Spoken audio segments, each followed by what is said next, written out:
ধান চাষি বন্ধুরা আসসালামু আলাইকুম। বন্ধুরা আজকে আমরা জানবো যে আপনারা ধান খেতে কারেন্ট পোকা দমন করার জন্য আপনারা কি কি কীটনাশক প্রয়োগ করবেন এবং কি কি কীটনাশক প্রয়োগ করে আপনারা কারেন্ট পোকা দমন করতে পারবেন। তো আজকে আমরা সেটাই জানবো। তো বিস্তারিত জানার জন্য ভিডিওটি শেষ পর্যন্ত দেখবেন এবং যারা নতুন ভিউয়ার আছেন তারা অবশ্যই আমাদের চ্যানেলটি সাবস্ক্রাইব করে রাখবেন প্লিজ। তো বন্ধুরা ধান ক্ষেতের মারাত্মক একটি সমস্যার মধ্যে হচ্ছে যে আপনারা কারেন্ট পোকা, মূলত কারেন্ট পোকা যদি আপনার ধান খেতে আক্রমণ করে তাহলে দেখবেন যে আপনার গাছের যে গোড়ার দিকের অংশ, এই গোড়ার দিকের অংশে আপনারা দেখবেন কারেন্ট পোকাগুলো আক্রমণ করে এবং গাছের যে রসটা আছে এই রসটা শুষে খেয়ে ফেলে এবং এই রস শুষে খাওয়ার কারণে দেখবেন যে আপনার যে ধানের যে শীষটা আছে এই শীষটা আর বের হতে পারে না, বা গাছের আগার দিকে দেখবেন যে পাতাগুলো চিকন হয়ে আসছে এবং আগাটা আপনার চিকন হয়ে আসবে গাছের। তো এতে করে কিন্তু আপনার ধানের শীষটা বের হতে পারে না, আর যদিও বের হয় দেখবেন যে গাছের শীষটা একদম ছোট হয়ে গেছে এবং সিটা হয়ে গেছে, বিশেষ করে সিটা হয়ে যায়। আর যেই জায়গায় আক্রমণ করবে ওই জায়গাটা দেখবেন যে একদম বসে যাওয়ার মতো হয়ে গেছে। তো এই জন্য কিন্তু আমাদের কারেন্ট পোকা দমন করাটা অতি গুরুত্বপূর্ণ এবং এই কারেন্ট পোকা যদি আমরা দমন করতে না পারি তাহলে কিন্তু ফলনটা মারাত্মক ক্ষতির মুখে পড়বে।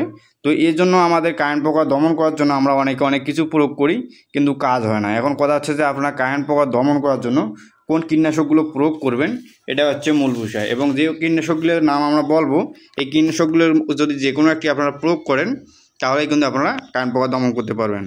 তো কীটনাশকগুলো হচ্ছে পাইরাজিন, পাইটাপ, তড়িৎ, লকডাউন, ফড়িং। এগুলো হচ্ছে আপনারা বাংলাদেশের মধ্যে এইগুলোর মধ্যে যে কোনো একটি কীটনাশক যদি আপনারা আপনাদের জমি ধান খেতে প্রয়োগ করে দিতে পারেন তাহলে দেখবেন যে আপনার ধান খেতে আর কোনো কারেন্ট পোকা থাকবে না, একদম নির্মূল হয়ে যাবে।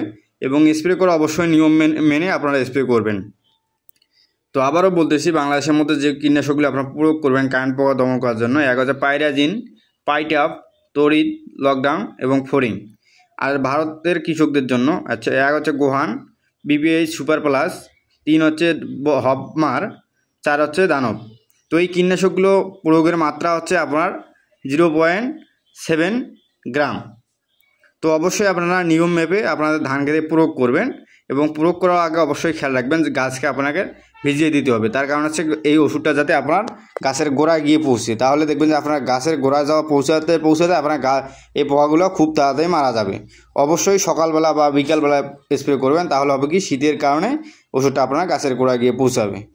বন্ধুরা আজকে পর্যন্ত সবাই ভালো থাকবেন। ভিডিওটি ভালো লাগলে অবশ্যই আমাদের চ্যানেলটি সাবস্ক্রাইব করে রাখবেন প্লিজ। আসসালামু আলাইকুম।